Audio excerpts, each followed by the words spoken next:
ओम सर्वमंगल मांगल्ये शिवे सर्वार्थ साधिके शरण्ये त्र्यंबके गौरी नारायणी नमोस्तुते।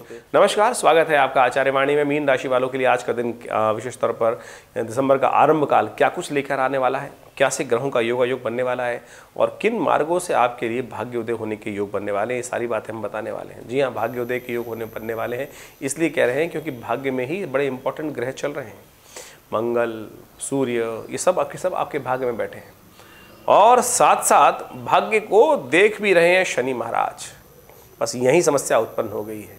मंगल वहाँ पर बैठे हुए स्वग्रही होकर, शनि वहाँ स्वग्रही होकर देख भी रहे हैं और यही एक कारण है कि जिसके कारण से मंगल की राशि पड़ी है, मंगल स्वग्रही हैं और मंगल और शनि आपस में एक दूसरे के शत्रु माने जाते हैं। प्लस आपकी राशि के अनुसार से यदि हम बात करें तो मीन राशि है। मीन राशि के अंतर्गत जो स्वामी हैं बृहस्पति महाराज हैं और वो आपकी राशि में धन भाव में बैठे हुए हैं। तो बड़े सुंदर प्रकार के योग बन रहे हैं। इन सबको आपको सही दिशा पकड़ने की ज़रूरत है। यदि सही दिशा पकड़ लें तो आपके लिए बहुत सुंदर तरीके से आप हर रास्ते को लाभ का रास्ता बना सकते हैं, केवल समझ कर डेवलप करके। शनि महाराज यहाँ गारंटी दे रहे हैं आपकी राशि के अनुसार से आने वाले 2 साल के लिए कि जो भी कार्य करेंगे उसमें 45% तो सक्सेस देने के योग बना ही देंगे। तो यदि ये सेटिस्फैक्शन लेवल है आपका तो आप निश्चित भाव से आप आगे चलने का प्रयास कीजिए, बहुत सुंदर रहेगा।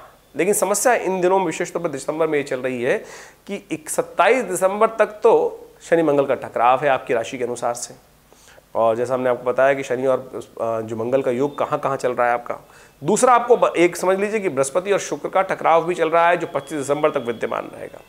शुक्र विशेष तौर पर जहाँ बैठे हैं वो बैठे हुए हैं आपके अष्टम भाव में। अब जिस प्रकार का योग है तो है, लेकिन उसमें से कुछ रास्ते ऐसे हैं, कुछ खास दिव्य उपाय बोले गए हैं शास्त्र के अंदर। ऐसे में आपकी राशि को देखते हुए हमें लगता है कि इन दिनों यदि आप गौ सेवा करने का यथाउचित भाव से प्रयास करें तो आप इन समस्त कष्टों को ठीक करने का योग बना सकते हैं। गौ पूजा विशेष तौर पर किसी भी रूप में गौ सेवा कहीं आप कर सकें प्रत्यक्ष रूप से तो बहुत अच्छा है, नहीं तो कहीं ना कहीं सहयोग करने का प्रयास कर दीजिए। कहीं भी रूप में यदि गौ सेवा के रूप में आप कार्य करेंगे तो देखिएगा ये समस्त ग्रहों का जो योग है वो आपके बहुत भाग्य के अनुकूल बन सकता है, भाग्य से रास्ता बनाने के योग बना सकता है। जैसा हमने कार्यक्रम के आरंभ में कहा, भाग्य जगाने का रास्ता खोल सकता है। तो ये सब चीज़ें आप समझ लीजिए सिलसिलेवार तरीके से आपके लिए समय कैसा है, कौन सी तिथि में क्या कुछ होने के योग है। आरंभ करते हैं हम 1 दिसंबर से। तो 1 दिसंबर को ग्रह गणना विशेष तौर पर दिखा रही है कि उस दिन मार्गशीर्ष मास के कृष्ण पक्ष की चतुर्थी तिथि है, शुक्रवार का अवसर है। और ग्रह की यदि हम बात करें तो आपके लिए समय अनुकूल दिखाई देता है। बुद्धि में, विचार में कुछ नए अच्छी योजनाएं आने के योग बनेंगे और उस सब के कारण से आपको विशेष तौर पर आगे बढ़ने के रास्ते प्रशस्त होते दिखाई दे रहे हैं। ऐसे में कुछ खास उपाय करें, गौ सेवा यथाउचित भाव से करने का प्रयास करें और आपकी राशि के अनुसार से हमने आपको बताया ही इन दिनों गौ सेवा से ही आपका भाग्य जागने के योग बन रहे हैं। तो किसी भी रूप में, चाहे गाय को नित्य प्रति रोटी डालें, चाहे गाय को कुछ ना कुछ सेवा करके आएँ, गौशाला में कुछ हरा चारा डलवा के आएँ या भिजवा दें, कैसे भी रूप में करने का प्रयास कीजिए। यह आपके लिए बहुत भाग्योदय करने का योग बन सकता है। इस दिन सर्वार्थ सिद्ध योग भी विद्यमान है जो सूर्योदय से पहले से विद्यमान रहेगा और करीब करीब शाम को 4:45 बजे तक विद्यमान रहेगा। तो नए कार्य आरंभ करने में ये योग है आपको लाभ दे सकता है। लेकिन बहुत आवश्यकता पड़े तभी इस योग को लेने का प्रयास कीजिएगा, क्योंकि चतुर्थी तिथि है। चतुर्थी तिथि का दोष होता है कि वो रिक्ता तिथि मानी जाती है। तो ऐसे में बहुत आवश्यक हो तभी इस मुहूर्त का उपयोग करने की ज़रूरत है, नहीं तो जो रूटीन के कार्य हैं उन्हीं को करते रहिए, वो अच्छा रहेगा। 2 दिसंबर की बात कर लेते हैं। उस दिन शनिवार का अवसर, पंचमी तिथि विद्यमान है और ग्रह आपकी राशि के अनुसार से अच्छे अनुकूल बने हुए हैं और विचारों के द्वारा बहुत सारे कुछ नया प्रतिपादन होने का योग दिखाई देता है। एक बहुत महत्वपूर्ण योग बन रहा है आपकी राशि के अनुसार से। ऐसे में जो आपके नेगेटिव सोचेंगे, आपके बारे में बुरा सोचेंगे, वो अपना नुकसान खुद करा लेंगे। कई बार होता है ना, सामने वालों ने किसी के बारे में अच्छा सोचा नहीं, जब बुरा सोच रहा था वो खुद उसके साथ घट गया। तो कई बार ग्रहों का खेल इस प्रकार का होता है, इसलिए कहा जाता है किसी के बारे में बुरा नहीं सोचना चाहिए। खैर आपके लिए तो अच्छा है, जो आपके बारे में बुरा सोच रहे होंगे उनका नुकसान होने के योग बन रहे हैं। तो ये आपकी किस्मत का खेल है, बहुत सुंदर है, अच्छा है, लाभ मिलने के योग बनते दिखाई दे रहे हैं। और ऐसे में यदि आप उपाय भी कर लें तो बहुत अच्छा रहेगा। शनि थोड़े से आपकी राशि में जो 12वें भाव में बैठे हैं स्वग्रही होकर, वो कहीं ना कहीं जुर्माना करने के योग बना रहे हैं, नुकसान करने के योग बना रहे हैं। तो उनको ठीक कैसे किया जाए, उनको ठीक करने का तरीका भी बता देते हैं हम आपको। विशेष तौर पर शनि स्तोत्र का पाठ करें। इस दिन शनि स्तोत्र का एक बार भी पाठ कर लेंगे शनिवार के दिन, तो देखिए बहुत सुंदर तरीके से शनि के कष्टों का निवारण करने का योग बन सकता है। साथ साथ हो सके तो उड़द की दाल का दान करें, शनि के मंदिर में जाकर तेल का दान करें। ये सब उपाय कर कर लाभ मिलेगा आपको। 3 दिसंबर को ग्रह गणना विशेष तौर पर दिखा रही है, शनि रविवार का अवसर, षष्ठी तिथि और रवि योग साथ साथ विद्यमान है। ग्रह तो आपके अनुकूल हैं ही, बहुत सारी चीज़ों में आपकी शक्ति का संचार होगा, बहुत सुंदर तरीके से आप बहुत कार्यों को सही से करते दिखाई दे रहे हैं। लेकिन जैसे से शाम आएगी ना, तो वो भारी होते चला जाएगा समय, और वो आपके लिए स्वास्थ्य पर भारी पड़ सकता है। तो ध्यान रखिएगा, रविवार का असर है, छुट्टी का दिन तो है ही, कहीं आप उल्टा सीधा ऐसा खाएं और फिर शाम को बीमार ना पड़ जाएं। तो ध्यान रखिएगा कि हाइजीन का मेंटेन करते हुए, स्वास्थ्य का ध्यान रखते हुए कार्य करने का बहुत ज़रूरी है। तो ये ध्यान रखते हुए कार्य करेंगे तो अच्छा रहेगा। 4 दिसंबर को सबसे श्रेष्ठ उपाय समझ लीजिए क्या रहेगा आपके लिए। सोमवार का अवसर, सप्तमी तिथि, नए कार्य आरंभ करने के लिए दिन थोड़ा सा वीक दिखाई देता है। दिन का आरंभ काल सुबह सुबह करीब 8:45 बजे तक का समय, ध्यान रखिएगा। नए प्रोजेक्ट्स को हाथ में लेने से बचिएगा, नए कार्यों को आरंभ करने से बचिएगा। इसके बाद भद्रा समाप्त हो जाएगी तो फिर आप उसमें सही से लिप्त हो सकते हैं। ग्रहों की गणना थोड़ी सी दिखाई देती है भारी आपके लिए। आपके शत्रु पक्ष पर समय अच्छा दिखाई दे रहा है, आपके लिए समय थोड़ा भारी दिखाई दे रहा है। तो ध्यान रखते हुए कार्य करना है कि जो भी कार्य करेंगे वो सामने वाले उससे पहले ये सोच लें कि क्या करने वाले हैं, उसके अनुसार से आपको अपने विचारों में परिवर्तन करने का योग बनाना पड़ेगा।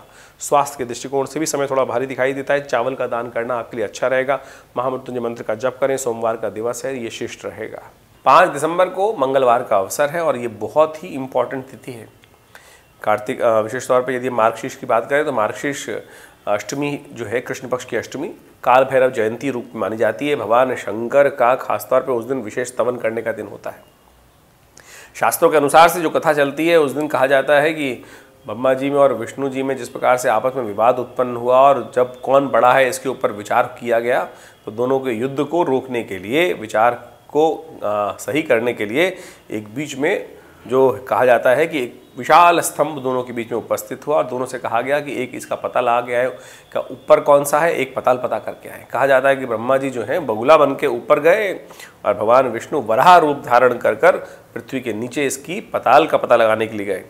जब नहीं लगा पाए भगवान विष्णु तो थक कर ऊपर आ गए, कहा जाता है कि, और ब्रह्मा जी ऊपर उड़ते रहे। ऊपर से केतकी का पुष्प आ रहा था जिसको ब्रह्मा जी ने अपनी चोंच में पकड़ लिया और उसके बाद कहा जाता है कि ब्रह्मा जी ने उस चोंच में पकड़कर कहा कि मेरी गवाही तेरे को देनी है। और भगवान जैसे उस वक्त ब्रह्मा जी के 5 सिर होते थे। शास्त्र में कथा के अनुसार जब नीचे पहुँचे जहाँ विष्णु जी विराजमान थे तो कहा गया, आकाशवाणी हुई, पता लगा आए। तो भगवान विष्णु ने कहा नहीं, हम पता नहीं लगा पाए। तो बात यही हुई थी कि जो पता लगा के आ पाएगा वही बड़ा रहेगा तुम दोनों में, आप दोनों में। तो कहा जाता है कि ब्रह्मा जी के एक मुख से मिथ्या भाषण निकला और वही कहा गया जैसे ही कि हाँ पता लगा आए ये पुष्प उसकी गवाही है। तो कहा गया उसी दिन से केतकी का पुष्प भगवान शंकर पर चढ़ना बंद हुआ। वो शिवलिंग रूप जो तेजो में स्तंभ था वो फटा, उसमें से शिवलिंग से भगवान शंकर निकले और त्रिशूल से कहा जाता है कि भगवान ब्रह्मा जी का एक सिर जिससे उन्होंने मिथ्या भाषण किया था वो अलग कर दिया गया।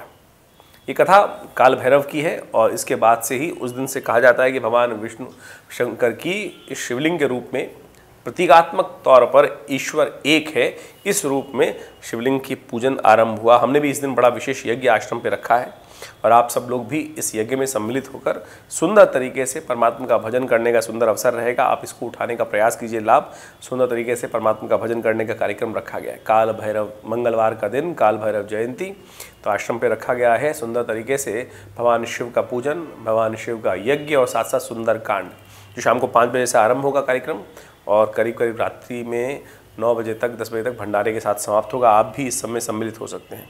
ग्रह गणनाओं की बात करें तो थोड़ा सा आपके लिए समय तो भारी चल रहा है। स्वास्थ्य का ध्यान रखते हुए और विशेष तौर पर अपने समस्त कार्यों को ध्यान रखते हुए कार्य करें। जुर्माने के योग दिखाई देते हैं, नुकसान के योग दिखाई देते हैं और शत्रु का पलड़ा थोड़ा भारी दिखाई देता है। ऐसे में भगवान शिव का ध्यान करना, महामृत्युंजय मंत्र का जप करना अच्छा रहेगा आपके लिए। हनुमान जी कृपा प्राप्त करने के लिए बजरंग बाण का पाठ करना आपके लिए अच्छा रहेगा। तो इन सबको करें, कल्याण होगा। 6 दिसंबर को बुधवार का अवसर है और साथ साथ 9वीं तिथि है। ग्रहों का परिवर्तन का योग बन रहा है। सुबह थोड़ी भारी दिखाई देती है लेकिन जैसे जैसे सूर्य का परिवर्तन का योग बनेगा ये सब आपके अंदर मोटिवेशन उदय करता चला जाएगा और बहुत सही तरीके से आप इन 3-4 दिनों का जो 2 दिन का गैप था उसको ठीक करके पूरी फुल फ्रंट फुट पे खेलने के लिए तैयार बैठे हैं, हमें ऐसा दिखाई देता है। ऐसे में थोड़ा उपाय कर लीजिए। सुबह सुबह जो मन में थोड़ी सी शंकाएं हैं उसको ठीक करने के लिए भगवान विष्णु का, शालिग्राम जी का पूजन करें, भगवान कृष्ण को माखन मिश्री का भोग लगाएं, प्रसाद ग्रहण करें और देखिएगा आपके अंदर भी एनर्जी का सही से रास्ता बन जाएगा। 7 दिसंबर को ग्रह गणना बृहस्पतिवार का अवसर, दशमी तिथि विद्यमान है और ये ग्रह आपको नई शक्ति के साथ कार्यों में लगाता दिखाई दे रहा है। आपके कामों को बहुत अच्छी कद्र मिलती दिखाई दे रही है। आपके विचारों को भी सम्मान मिलने के योग प्रशस्त रूप से बनते दिखाई दे रहे हैं।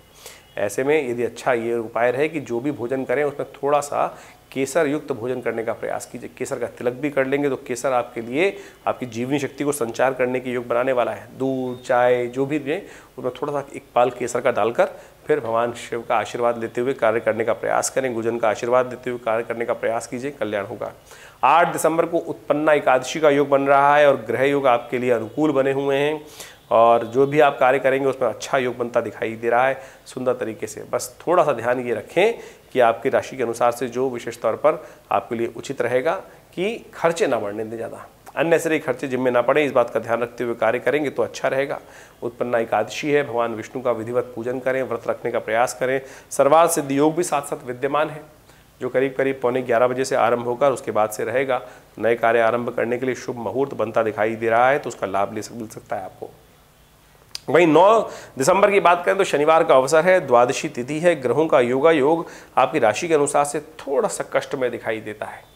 इमोशंस को कंट्रोल करने की ज़रूरत है। मन थोड़ा सा सांसारिक समस्याओं से ग्रस्त होकर थकावट महसूस कर सकता है। देखिए कोई दिक्कत नहीं, सारे दिन एक जैसे तो होते नहीं है, कभी अच्छा कभी खराब, तो कोई बात नहीं। उसको ठीक करने के लिए सहारा किसका ले? मन में जो वीतरागिता उत्पन्न हो, संसार से वैराग्य की बात थोड़ी सी उत्पन्न हो, उसको ठीक करते हुए काम करें, कोई बात नहीं। इस संसार में है कुछ नहीं, इस बात का भी हम सबको पता होना चाहिए। तो अननेसेसरी के मोह को त्यागते हुए काम करने का प्रयास करेंगे तो अच्छा रहेगा। शनिवार का अवसर है, कोशिश ये करें हनुमान जी के मंदिर में जाकर एक हनुमान चालीसा का पाठ, हनुमान जी को चूरा, हनुमान जी की कृपा से समस्त प्रकार को ठीक करने की शक्ति आपको प्राप्त होगी। ये उपाय करके लाभ मिल सकता है। 10 तारीख का दिन कई प्रकार के दोषों को हरने वाला दिन है, रविवार का दिन है और साथ साथ द्वादशी उदय तिथि के रूप में विद्यमान रहेगी, लेकिन कुछ देर बाद ही त्रयोदशी का आगमन हो जाएगा और शाम को प्रदोष का योग बन जाएगा। रवि प्रदोष कहा जाता है, समस्त प्रकार के कष्टों को हरने वाला दोष माना जाता है, समस्त प्रकार की कीर्ति को, सम्मान को वापस दिलाने वाला योग माना जाता है। और ऐसे में बृहस्पति इन दिनों आपके लिए कीर्ति को वृद्धि करने के योग सुंदर रूप से बना ही रहे हैं। तो कोशिश ये करें आप सुंदर तरीके से केसर युक्त दूध लेकर भगवान शंकर का शाम को विशेष तौर पर रुद्राभिषेक भी करने का प्रयास करें। शिव का ध्यान करते हुए उनका अभिषेक दूध से, केसर युक्त दूध से करेंगे तो बहुत सुंदर आशीर्वाद मिलेगा, कल्याण के योग बनेंगे। तो ये समस्त ग्रहों के योग जो हैं वो क्या करते हैं आपके लिए, हम आपको समय समय बताते रहते हैं, उनके उपाय भी बताते हैं। कोशिश ये कीजिए जो उपाय आपको बताए जा रहे हैं आपकी राशि के अनुसार से उन सबको ग्रहण करने का प्रयास करें और उनके अनुरूप से उन सब चीज़ों को समझते हुए कार्य करेंगे तो बहुत सुंदर रहेगा। खैर कोई खास बात हो तो चिंता ना करें, हमारे नंबर्स आपके पास अवेलेबल हैं, उन पर व्हाट्सअप करके आप अपने हमसे संपर्क साध सकते हैं और पर्सनल अपॉइंटमेंट लेने के लिए भी नंबर्स इसमें अवेलेबल रहते हैं।